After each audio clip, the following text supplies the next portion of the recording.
Good morning.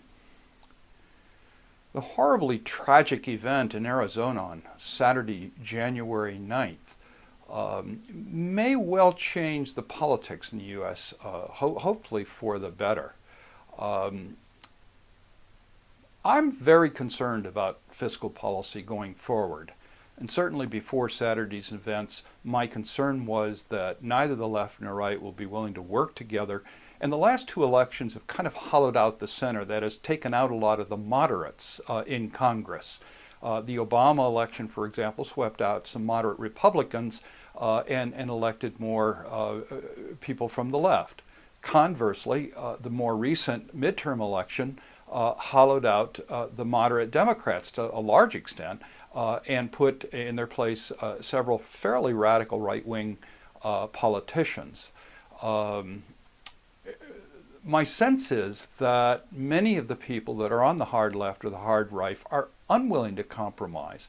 And as Judd Gregg, a very reasonable senator, Republican from New Hampshire, has often said, our government and the way we're organized absolutely requires compromise if we're going to do things that are good for the country.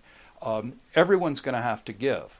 Now, the recent Bowles-Simpson commission that suggested ways that could curb the budget deficit that we're facing over the next decade or two had some, in my opinion, very good suggestions. Not only that, but 11 of the 18 members of the committee endorsed it. And it's good that it was balanced, 5 Republicans, 5 Democrats, and 1 independent. It's not clear, however, when we get into the specifics of fiscal legislation, that both parties will be willing to do what's necessary for the good of the country to curb the budget deficit. Let me give some examples. The health care bill last year, for example, was originally intended to broaden coverage, which it did, but also to curb spending, to bend the cost curve, as they say.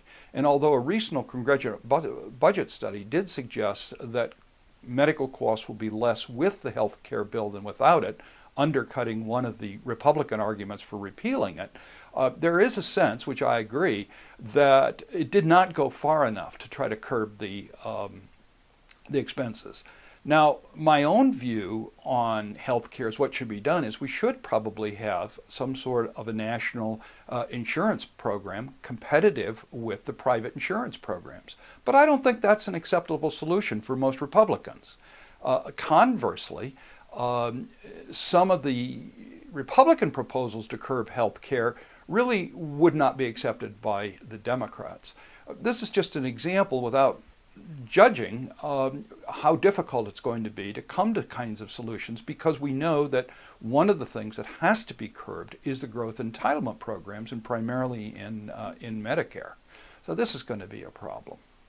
Now, on the revenue side, revenues need to be raised, but they also need to be changed. I've often made the case that what we really need to do is promote investment over consumption.